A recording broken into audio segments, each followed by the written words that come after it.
So now ITI limited अब देखिए यहाँ पर एक भारी गिरावट हमें देखने को मिली। 6% के आसपास की गिरावट है, लगभग 2 बजने का टाइम है और यहाँ पर आपको देखने को पड़ रही है एक तेज गिरावट। एक अच्छा खासा रिटर्न जो है वो डिलीवर किया था इस स्टॉक ने। ऑलमोस्ट अगर आप देखें 225 पर हमारी बात हुई थी और अच्छा खासा रिटर्न यहाँ पर जो है बनता हुआ दिख रहा है। लेकिन अगर आप बात करें क्या इस स्टॉक को वाकई में होल्ड करके रखना चाहिए, अगर आप देखें अच्छे खासे गेन बन रहे हैं तो आपको एक बार सोचना चाहिए कि फंडामेंटल कैसे हैं, फाइनेंशियल्स कैसे हैं, उसके बाद यहाँ पर डिसीजन लीजिए। क्योंकि हर पीएसयू में मूव बन रहा है और ओएफएस की न्यूज़ आ रही है। ओएफएस के चलते काफ़ी स्टॉक्स में एक अच्छा खासा रिटर्न जो है जो कमाया था लोगों ने वो गवाया भी है। तो क्या करना चाहिए इस स्टॉक के अंदर ये ज़रा समझते हैं। तो अगर आपको याद हो तो 225 रुपये पर अपनी बात हुई थी और कोई बहुत बड़ा लंबा टाइम नहीं हुआ है। यहाँ पर अगर आप देखें तो 200 के आसपास मैंने आपको बताया था कि इंपॉर्टेंट लेवल्स हैं और ये टूटने नहीं चाहिए। तो यहाँ पर एक अच्छा खासा 2-3 दिन में ही अच्छा खासा रिटर्न यहाँ पर दे गया है स्टॉक, 2-3 दिन में ही अच्छा खासा रिटर्न दे गया है। लेकिन जब बात आती है फंडामेंटल की, अभी ये स्टॉक ऑल टाइम हाई जो है वो कर दिया है, इसने बना दिया है, राइट। लेकिन जब फंडामेंटल हम देखते हैं, क्योंकि हर पीएसयू में तेजी हो रही है, अब ऐसा तो नहीं है कि पीएसयू के नाम पर हर कंपनी ठीक है, राइट। ये एक सोचने वाली बात है। हर कंपनी के अंदर तेजी हो रही है, छोटी से छोटी, बड़ी से बड़ी, हर किसी में तेजी है। लेकिन क्या होल्ड करना इतना ही जरूरी है, ये यहाँ पर बात आती है। तो फंडामेंटल कैसे हैं, फाइनेंशियल कैसे हैं, ये एक डाउट भरे यहाँ पर जो है ना बात आती है। क्योंकि हमने इसको देखा ही नहीं है, हमने सिर्फ देखा कि तेजी हो रही है और बस यहाँ पर पोजीशन बनाओ और तेजी खेली है। तो वो यहाँ पर अभी हम चेक करेंगे। तो सबसे पहले मैं आपको बताऊं इसका काम।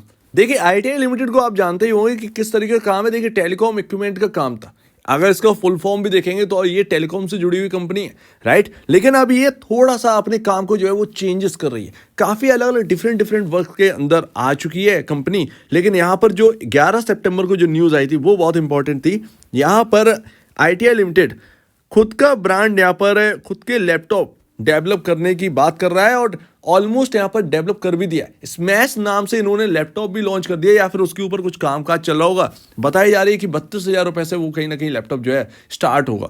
तो वो यहाँ पर एक बड़ी बात है और यहाँ पर बता रहे हैं कि कॉम्पीट करेंगे, इंटरनेशनल क्वालिटी को मैच करने की कोशिश करेंगे, परफॉर्मेंस को। सिंपल सी बात है। तो डेल और लेनोवो इन सभी कंपनियों को टक्कर देने की कोशिश है आईटीआई लिमिटेड की। लेकिन यहाँ पर जब ग्राउंड लेवल, जब ग्राउंड रियलिटी आती है तो वो इंपॉर्टेंट करता है। न्यूज़ आने से कुछ नहीं होता है, लेकिन ग्राउंड रियलिटी चेक, ये बड़ी बात है। मार्केट में वो आइटम, वो इलेक्ट्रॉनिक आइटम किस तरीके से वर्क कर रहा है, क्या वो वास्तव में टक्कर दे पा रहा है, ये बड़ी बात होती है। और आगे चल के अगर आप देखेंगे तो इसमें कोई बड़ी बात नहीं है कि यहाँ पर जो सरकारी ऑफिसेस हैं, जो गवर्नमेंट ऑफिसेस हैं, डिपार्टमेंट्स हैं, उनके अंदर आईटीआई लिमिटेड का लैपटॉप और मिनी पीसी जो है वो आपको देखने को मिल जाए। तो इसमें कोई बड़ी बात नहीं है और ये कहीं ना कहीं होके रहेगा, क्योंकि गवर्नमेंट कंपनी है, गवर्नमेंट बना रही है, तो फिर यहाँ पर जो है उसका यूज़ भी करेंगे। सिंपल सी बात है। लेकिन फिलहाल जो कंपनी का जो मार्केट कैप है वो 30,359 करोड़ का यहाँ पर पहुँच चुका है। 30,000 करोड़ का मार्केट कैप है। अब ऐसे में तो फाइनेंशियल जो है ना वो बड़ा सॉलिड होना चाहिए, या फिर ऐसा हो कि कंपनी के अंदर कूट कूट कर वैल्यू बढ़ी हो और वो निकल नहीं पा रहे हो। लेकिन अब टाइम आ गया उसका अंडर परफॉर्मेंस है, आउट परफॉर्मेंस का, तो वो आउट परफॉर्म कर रहा है। ऐसा कुछ है? नहीं है, ऐसा कुछ भी नहीं है। तो अभी आपके सामने एनुअल नंबर्स हैं। अगर आप देखेंगे तो लगातार 2021 से, अगर आप देखोगे 2021 मार्च में इनकी जो कुल नेट सेल थी वो 2362 करोड़ रुपए की थी, जो कि घटकर लगातार 2023 मार्च के हिसाब से देखेंगे तो 1395 करोड़ पर पहुंच चुका है आंकड़ा। 1395 करोड़ पर लगातार नेगेटिव ग्रोथ है और 2023 मार्च में ना -25% की नेगेटिव ग्रोथ यहाँ पर दी है। फाइनेंशियल बिल्कुल टूट रहे हैं। फिलहाल क्वार्टरली नंबर्स भी अगर आप देखेंगे तो उनमें कोई बूम देखने को नहीं मिलेगा, जिसकी वजह से कहीं ना कहीं आईटीआई के स्टॉक के अंदर तेजी आ जाती। ऐसा कुछ भी नहीं है। मैं ऑलरेडी आपको क्वार्टरली नंबर दिखाए थे। कुछ कुछ क्वार्टर इनके बहुत ही बेहतरीन होते हैं, बाकी 3 क्वार्टर जो है ना वो इनलाइन होते हैं। 4th क्वार्टर हमेशा इनका बेहतरीन निकलता है। तो वो एक साल का नहीं है, वो 3 साल का लगातार चलता आया है वो रिकॉर्ड।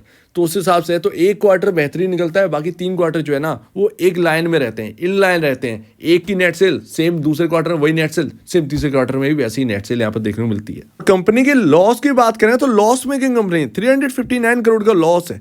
अगर आप देखें तो प्रॉफिट का हाल क्या है, आप देखेंगे तो यहाँ पर -403% की नेगेटिव ग्रोथ है क्वार्टर दर क्वार्टर। सॉरी, यहाँ पर ईयर ऑन ईयर की बात चली है, तो ईयर ऑन ईयर बेसिस पर -403% की नेगेटिव ग्रोथ है। अगर आप पिछले साल देखें तो 1153% की ग्रोथ थी ईयर ऑन ईयर बेसिस पर। आप देखेंगे 9 करोड़ से प्रॉफिट बढ़कर 118.71 करोड़ पहुंच गया था। लेकिन आप देखेंगे नेक्स्ट ईयर क्या हाल है। तो ये ना फाइनेंशियल जो है वो डगमगाए हुए हैं। ये एकदम आप कहना तो एक ना कंफर्टेबल तरीके से नहीं चल रहे हैं। और अगर ऐसा रहेगा तो फिर यहाँ पर रिटेल इन्वेस्टर करेगा क्या? तो ये प्रॉब्लम वाली बात यहाँ पर आती है। तो फाइनेंशियल में ये दिखाई पड़ रहा है, फाइनेंशियल कुछ भी यहाँ पर ऐसा नहीं है कि आपकी वैल्यूएशन इंक्रीज होती जाए। स्टॉक में सिर्फ और सिर्फ पीएसयू को तड़का है और वो स्टॉक को चला रहा है, सिंपल सी बात है। और वही यहाँ पर ना आपको देखना है और तेजी को प्ले करिए और बस। इवन अगर आप देखिए तो यहाँ पर टेलीकॉम इक्विपमेंट में, अब तो देखिए टेलीकॉम इक्विपमेंट में ये रही नहीं है, सिर्फ और सिर्फ टेलीकॉम इक्विपमेंट तक ही सीमित नहीं है, अब तो ये काफ़ी आगे बढ़ चुकी है, ठीक है ना। तो आईटीआई लिमिटेड का अगर आप देखेंगे मार्केट कैप 30,421 ऑलमोस्ट यहाँ पर जो है करोड़ के आसपास का मार्केट कैप है। पूरे सेक्टर में सबके मार्केट कैप आप ऐड कर दोगे तब भी आप आईटीआई लिमिटेड के बराबर नहीं है, इतनी बड़ी कंपनी हो चुकी है। और जब बात आती है वैल्यूएशंस की तो पी रेशियो यहाँ पर जो है आपको जगह जगह देखने को नहीं मिलेगा कैलकुलेट होते हुए, लेकिन एक लॉस मेकिंग कंपनी है। तो आप सोच सकते हैं कि वैल्यूएशन कितना इंक्रीज हो गई है। क्या ये पी रेशियो यहाँ पर महंगा नहीं होगा? काफ़ी ज़्यादा महंगा हो चुका होगा पी रेशियो। अगर कैलकुलेट करने बैठे तो अपने जो पीयर कंपैरिजन है ना, इनसे काफ़ी हाईयर साइड निकल चुका होगा, ठीक है। तो वो पी रेशियो ऐसे ही हम बता सकते हैं कि यार यहाँ पर पी रेशियो ना काफ़ी ज़्यादा हो गया होगा, वैल्यूएशंस महंगी है स्टॉक की। तो ये रहा आपके सामने एक छोटी सी बात जो कि यहाँ पर समझने वाली बात है कि वैल्यूएशंस इंक्रीज हो गई। वो सिर्फ और सिर्फ स्टॉक भाग रहा है तो वो इंटरेस्ट जनरेट कर रहा है, लेकिन उस इंटरेस्ट को ना प्ले करने की कोशिश करिए, सिंपल सी बात है। एंड लास्ट, आप थोड़ा सा यहाँ पर ये समझिएगा कि आप ये मत समझिए कि एकदम यहाँ पर बेच दे उठाकर। अगर आपके पास निचले लेवल के हैं तो आप स्टडी कर लो। स्टडी करने के बाद आपको ये समझ में आया कि होल्ड करना है या नहीं करना है। अगर समझ में आ रहा है होल्ड करना चाहिए तो करिए, अगर लग रहा है तो मेरे ख्याल से आप जितने भी शेयर कर रहे हैं खरीद के रखे हुए हैं, एटलीस्ट आप 30% अगर आपको प्रॉफिट हो रहा है अच्छा खासा, 30% तो आप बुक कर सकते हैं।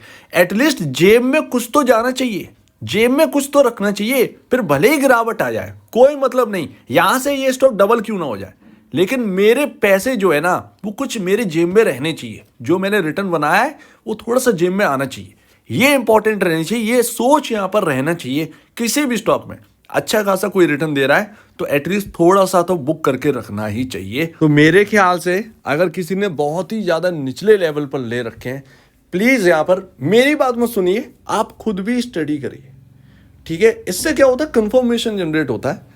एक कंफर्मेशन जनरेट होगा तो अच्छी बात रहेगी, कॉन्फिडेंस आएगा। सिंपल सी बात है। यहां पर आप सपोर्ट देखिए, अगर किसी को यहां पर जो है ना कुछ ले रखा है यहाँ पर हायर साइड पर, तो देखिए 260 का एक इंपॉर्टेंट लेवल है जो कि यहाँ पर सपोर्ट लिया था आईटीआई लिमिटेड की स्टॉक ने, 260.35 260 रुपए के आसपास। तो वो एक इंपॉर्टेंट जगह बनती है, इंपॉर्टेंट सपोर्ट बनते हैं, लेकिन बहुत ही निचले लेवल पर सपोर्ट है। मतलब आप ध्यान रखिएगा, ऑलमोस्ट यहाँ पर जो है ना 225 के आसपास, 225 230 के आसपास यहाँ पर जो है ना आपके इंपॉर्टेंट लेवल बनते हैं। तो वो यहाँ पर आपके सामने है आईटीआई लिमिटेड के अंदर।